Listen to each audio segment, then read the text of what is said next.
মধ্যে বড়ই সন্দেহ উঠে বলছি, আপনি কৃপা করে তা নিরসন করো। পরীক্ষিত মহারাজ বলছে, আমি ঠিক ঠিক বুঝতে পারছি না কেন তিনি দৈত্যদের বধ করলেন আর কি করে বড়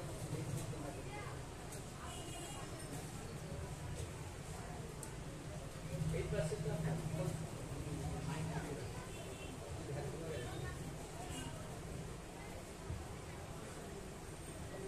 सुपवाच साधु पृष्ठ महाराज हरेश्वरितमद्भुतम् जद भागवत महात्मा भक्त भक्ति वर्धनम।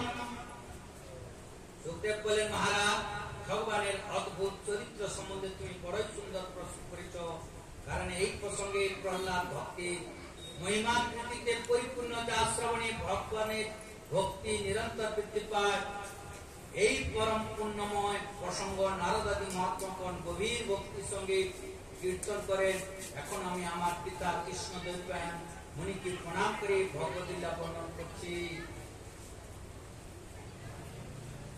নির্গুণোপি রোপ্যাক্তম ভগবান প্রকৃতি পরা স্বময়াং গুণমাবিশ্য বাধ্যবাদকতাং গতঃ। বস্তুত ভগবান নির্গুণ,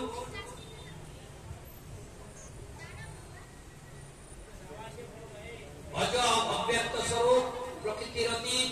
এইরকম হওয়া সত্ত্বেও তিনি নিজ নিজ মায়া গুণকে স্বীকার করে নিয়ে বাধ্য বাধকতার অর্থাৎ ঘাতক এই দুই পরস্পর বিরোধী রূপকে গ্রহণ করেন। সত্যম রজস্তমৈতি প্রকৃতিনাত্মনগুণা ন তেষাং যুগ পদার্থ জনহাস্য উল্লাস এব বা। জয়কারিত সপ্তস্য দেবর্ষি রজ সুঅসুরা তমস যক্ষ রক্ষাংসি তৎকালানু গুণ ভজা। সত্যগুণ, রজগুণ ও তমগুণ, এই ত্রিগুণের প্রকৃতির গুণ পরমাত্মা নয়। পরীক্ষিত এই তিন গুণের যুগপদ হাস্য বৃদ্ধি হয় না। যখন সত্যগুণের বৃদ্ধি ঘটে তখন তিনি দেবতা এবং রজগুণের বৃদ্ধি ঘটে এবং ঋষিদের। রজগুণ বৃদ্ধির সময় দৈত্যগণ, তমগুণের বৃদ্ধির সময় যক্ষ রাক্ষস আশ্রয় করে তাদের উন্নতি ঘটায়। সূক্ষ্মরূপে ব্যাপক অগ্নি যেমন কাষ্ঠ প্রকৃতি ভিন্ন ভিন্ন বস্তুতে আশ্রয় করে থাকলে তাকে পৃথক রূপে জানা যায় না। মন্থন করার পর অগ্নি প্রকৃত সেইরূপ ভগবান সকল শরীরে আশ্রয় করে থাকলেও পৃথক ভাবে জ্ঞাত হয় না।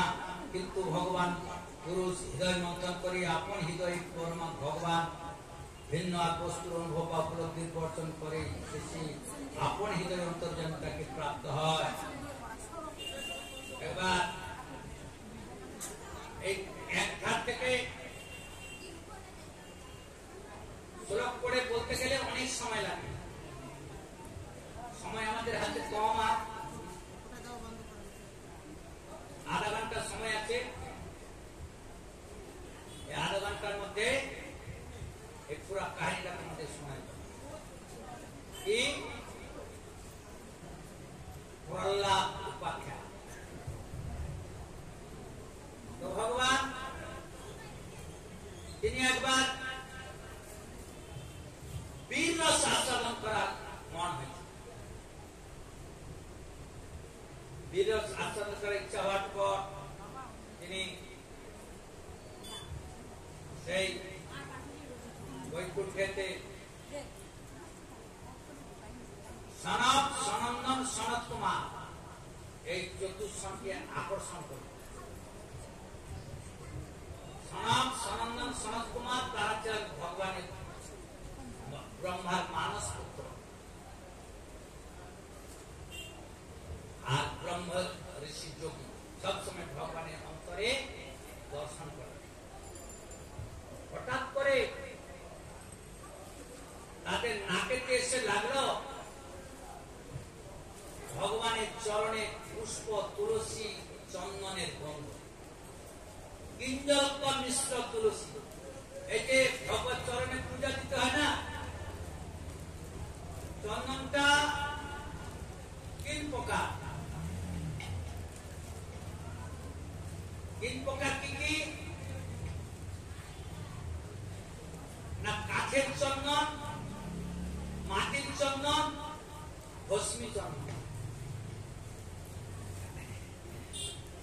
কাঠের চন্দন হলো সাত্বিক বা রাজস্বিক বলা যায়। ওটা হলো রাজরাজা বড় মন্দিরে পূজার সময় ওই যে মহীশূরে ওইদিকে চন্দন কাঠ পাওয়া যায়। 1 কিলো ভালো চন্দনের দাম 25,000 টাকা। বিদেশে সব নিয়ে চলে যাচ্ছে। ওই চন্দন ঘষলে, এখানে ঘষলে ওখানে গন্ধ পাবে। পিওর চন্দন, তাকে মলয় চন্দন বলে। সেই চন্দন হলো কৃষ্ণ সেবার উপযুক্ত। আর এই যে গোপী চন্দন, গোপী চরণ দোলা থেকে এই চরণের সৃষ্টি হয়েছে, চন্দনের সৃষ্টি হয়েছে। এগুলো সাত্বিক। আর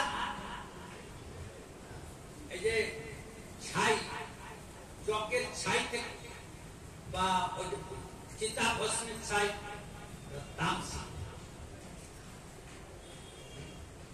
প্রশ্নটা লাগি চন্দন লাগায় না, ওটা রাজস্বিক। এই গোপী চন্দন লাগায়, কেউ তো রাধা কুণ্ডের তিলক লাগায়। আর ভস্মী চন্দন বৈষ্ণবরা লাগায় না, যেটা তমগুণী তান্ত্রিক মান্ত্রিকী তারা ওইগুলো লাগায়। সেই লাকড়ি চন্দন ঘষে ওর সঙ্গে দিতে হয় কপু আর দিতে হয় অগ্রু, তিনটা মিশ্রিত করে প্রতিদিন কমসে কম 108 তুলসীর মঞ্জুরি, দুই দিকে দুটা পাতা, মাঝখানে কোমল মঞ্জুরি। এটা কৃষ্ণের বড় প্রিয়।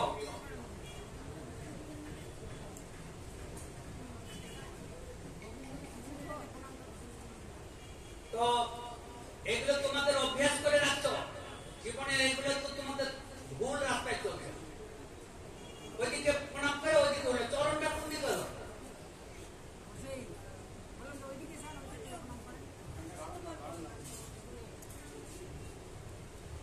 তো সে তুলসীর গন্ধ, তুলসী যখন মিশ্রিত করে 108 তুলসী ভগবত চরণে দিয়েছে, সেখান থেকে সৌগন্ধ বেরোচ্ছে।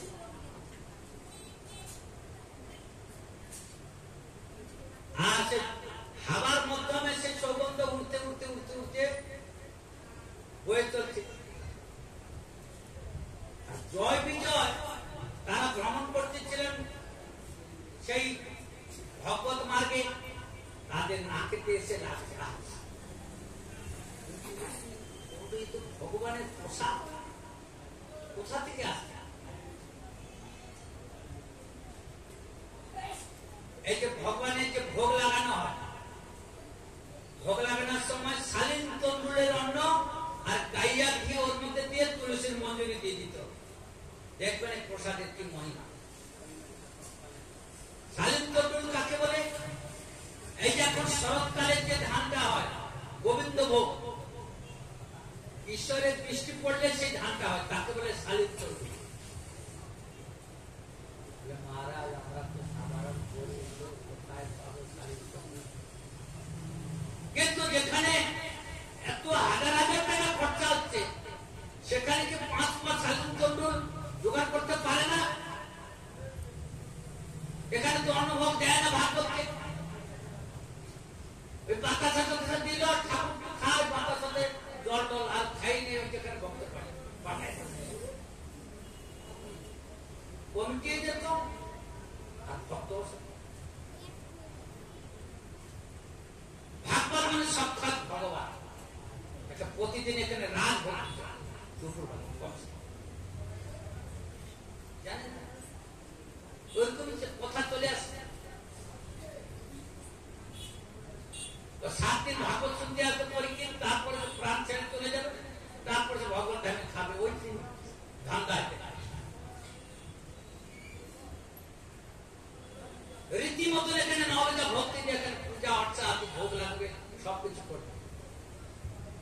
বিধি বিধান জানে না, একটা যে বিধবা মেয়ে মানুষকে রেখে সেবা করে।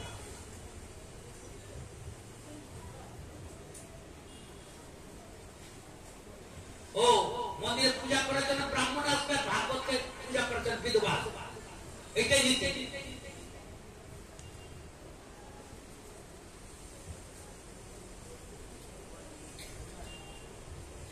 সে ভগবানের পূজা করে গেছে সে তুলসী মিষ্টি দিয়ে, আর চতুর্শন আকর্ষিত হয়ে চলে এসছে। সে ছিলেন নারায়ণের সে বৈকুণ্ঠ ধামের দ্বারে ছিলেন জয় আর বিজয়। তারা আটকাই দিচ্ছে। আরে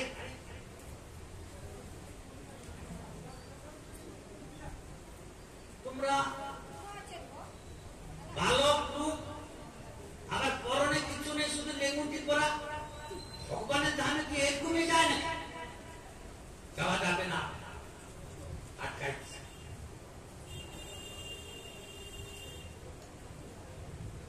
তখন তারা চতুর্শন, তারা তো ব্রহ্মজ্ঞানী ছিলেন। বৈকুণ্ঠ, বৈকুণ্ঠ যেখানে কোন কুণ্ঠ ধর্ম নেই। কুণ্ঠ মানে রাগ, দেশ, কাম, ক্রোধ, এটা বৈকুণ্ঠ জগতে থাকে। এখানে যেন সগুণ আসলো, তোমাদের চোখে ক্রোধ ভাব কেন? অসুর বলে যাবে। আর অভিষেক দেওয়ার সাথে সাথে ভগবান ভেতরে ছিলেন নারায়ণ। নারায়ণকে আমার দুয়ারে কেন তো কথোপকথন হয়, তিনি তাড়াতাড়ি করে ভেতর থেকে আসলে দেখছেন কি চতুর্শন, আরে তিনি কুণ্ডল ধারী, সে তো আমার প্রভু, তো প্রভুর ধাম, কিন্তু প্রভুর সেবককে আমরা অভিশাপ দিলাম না, তো অন্যায় হয়ে গেল। কিন্তু মুখ থেকে বেরিয়ে গেছে শব্দ। প্রভু এসে থামাইলেন, এও সেবক, এও ভক্ত, এটা কাকে ছাড়ে কাকে জুড়ে।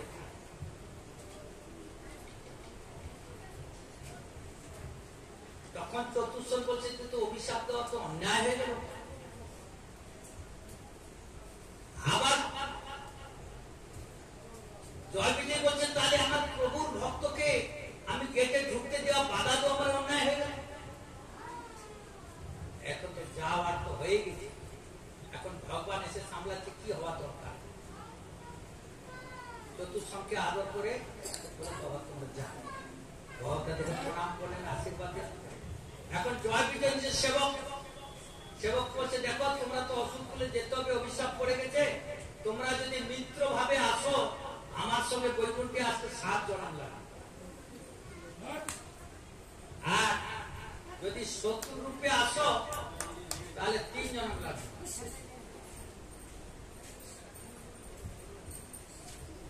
প্রভু আপনার সেবা ছেড়ে আমরা তাড়াতাড়ি আসতে চাই, তাহলে 3 জন। এই বলে প্রভু আশীর্বাদ দিয়ে চলে গেল। এই প্রভু যে ঐশ্বর্য রূপ আস্বাদন করার ইচ্ছা, তখন বীর রস, রস মোট 12টা, শান্ত, দাস্য, সখ্য, বাৎসল্য, মধু, ভক্তি মার্গের এই পঞ্চরস, আর 7টা গৌণ রস আছে, বীর, ভয়, করুণ, এরকম করে আরো 7টা।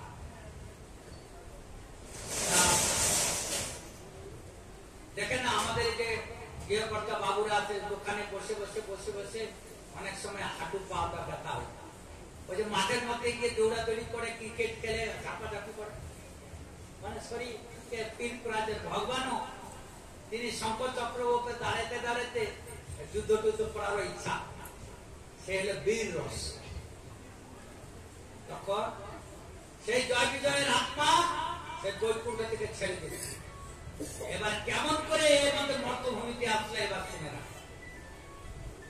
এদিকে কশ্যপ ঋষি একদিন সন্ধ্যার সময় তপস্যা করার জন্য আর স্নান টান করে তিলক তিলক করে আসমান করছেন, আসন পেতে সন্ধ্যার সময় উত্তর মুখে বসে। আর দিদি, অসুরের মা হলো দিদি, আর দেবতার মা হলো অদিতি। পিতা কিন্তু একজন কশ্যপ ঋষি। প্রভু, আজকের আমার মনটা বড় চঞ্চল হচ্ছে, তুমি আমার মন পুষ্টি করো না। আরে অভাগিনী, এখন তো সন্ধ্যার সময়, ভূত পেতের সময়, শিবের অনুচররা বেরোয়। এই সময় তো ভজন পূজা করতে হয়, সন্ধ্যাবাতি দিতে হয়, মান্নিক মন্ত্র করতে হয়। বলে আবার আচরণ করে আবার বসে, আবার 2 মিনিট পরে এসে গেছে।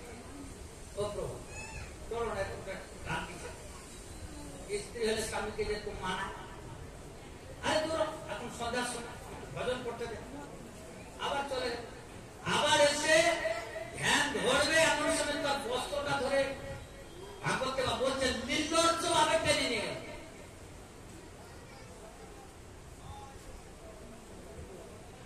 তখন কষ্ট বেশি, স্ত্রীর কাছ থেকে এসে স্নান টান করে আবার ধ্যানে বসে, ধ্যানে দেখছে ও সর্বনাশ, ওর গর্ভে 2টা সন্তান হবে। এখন বেলা ছিল কি আসরিক বেলা, শিব ঠাকুর 2টা যোগিনী আছে, ডাকিনী আর যোগিনী, যে কালী ঠাকুরের কাছে রাক্ষসের মতন দাঁড়িয়ে থাকে না, চুল টুল একটু বড় বড় করে, একদম নকটক বড় ছেলের যোগিনী আর ডাকিনী।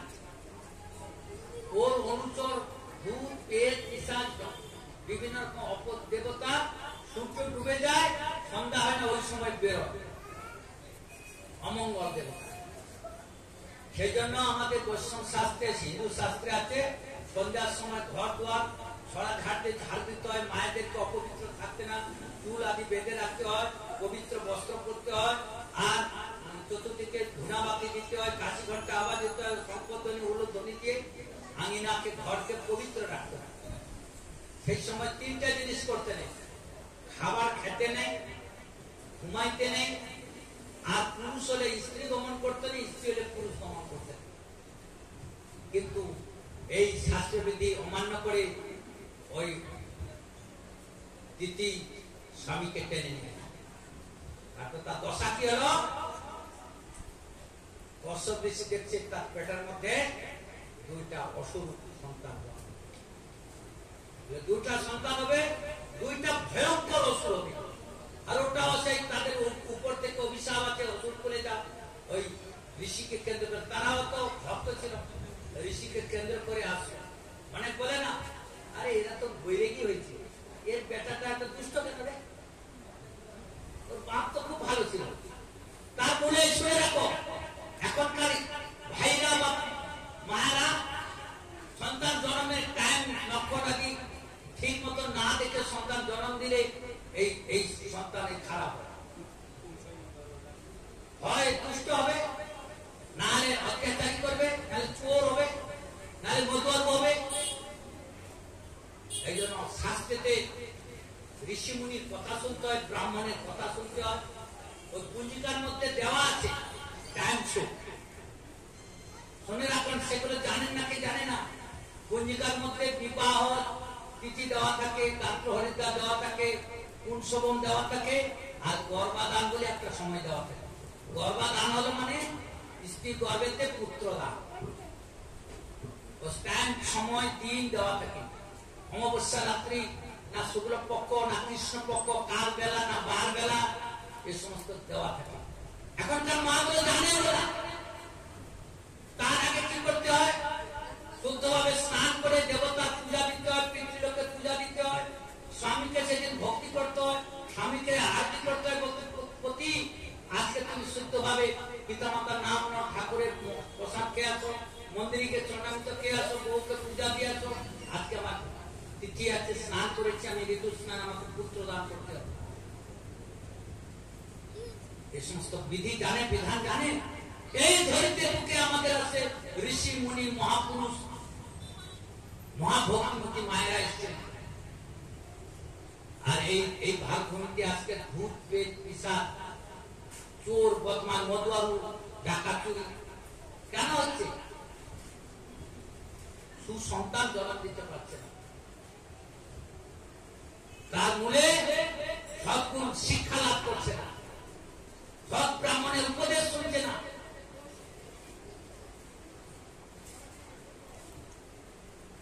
এখন কষ্ট দিশে তো জানতে পারছে অসুর আসবে, কিন্তু দিদি সে খুব যত্ন করে গর্ভকে পালন করছে। এই সামনে থেকে বাচ্চাগুলোকে একবার চুপ করে নালে অন্য কিছু সরাই দেবে, ওর গার্জেন তারা ওদেরকে নিয়ে আসতে তার বুঝে নাকি সরাতে দুটো বাচ্চাকে এখান থেকে একদম সামনে এসে বসে আছে।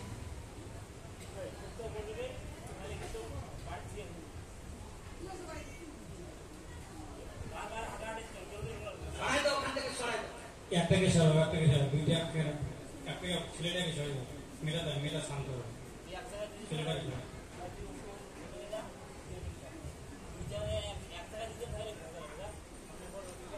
তারপর এরকম করতে করতে সেই 10 মাস পর্যন্ত দিদি তার গর্ভকে রক্ষা করলেন। রক্ষা করার পর সেই সময় বুঝে সেই সন্তানটা জন্ম নিয়েছে। একজন আগে নিচে সেটা হলো হিরণ্যাক্ষ, 10 মিনিট পরে একজন যে তার হিরণ্যকশিপ। যখন তারা জন্ম নেয় তখন সারা সংসার উল্কাপাত হচ্ছে, গাভীগুলো ল্যাস ধরে উঠছে, শিয়াল খাচ্ছে, কুত্তা খাচ্ছে, চতুর্দিকে অমঙ্গল দেখা দিচ্ছে। কি অবস্থা, এরকম হচ্ছে কেন? পৃথিবী অস্থির করে দিচ্ছে। কোন মহাপুরুষ যদি সংসারে জন্ম নেয়, সেই সংসারে শান্তি নেমে আসবে, আনন্দ নেমে আসবে, সুখ নেমে আসবে। আর যদি এরকম কাপুরুষ জন্ম নেয়, তখন সেই সংসারে অমঙ্গল নেমে আসবে, দুঃখ নেমে আসবে, অনাবৃষ্টি হবে, খরা হবে, ফসল হবে না, জীবের দুঃখ নেমে আসবে। চতুর্দিকে যখন অমঙ্গল বৃষ্টি হচ্ছে, তখন সব দেবতারা অস্থির হয়ে যাচ্ছে। সুজন ব্যক্তি ব্রাহ্মণ পূজা পাঠ করছে, কি হলো এই প্রভু? আর সেই হিরণ্যাক্ষ হিরণ্যকশিপু আস্তে আস্তে বড় হলো। তখন সেই হিরণ্যকশিপুর ভাই, বড় ভাই হিরণ্যাক্ষ গদা ঘুরায় করে চারে, কোথায় আছে বিষ্ণু? মনে হয় ব্রাহ্মণ ঘরে বিষ্ণু আছে। ব্রাহ্মণ ভালো করে পায়েস রান্না করে বিষ্ণুকে খাবার, আর পূজা পাঠ করে বিষ্ণু তাগদ। এই ব্রাহ্মণ মা গরু দুধ দিয়ে ব্রাহ্মণ পূজা করে, গোহত্যা করে, কুশের ঘরে বসে ব্রাহ্মণ ধ্যান করে, কুশ গাছে আগুন লাগা, আর এই তুলসী পাতা দিয়ে বেল পাতা দিয়ে ব্রাহ্মণ পূজা করে, সব তুলসী গাছ বেল গাছ ধ্বংস কর, অত্যাচার শুরু করে চতুর্দিকে। ধরতে দেবকে চুরি করে নিয়ে হিরণ্যাক্ষ মাটির জলে ঢুকে ঢুকে সব দেবতারা হাহাকার করছে, হে প্রভু ধরতি দেবী নাই, আমরা কি করে সমাজ থাকবো?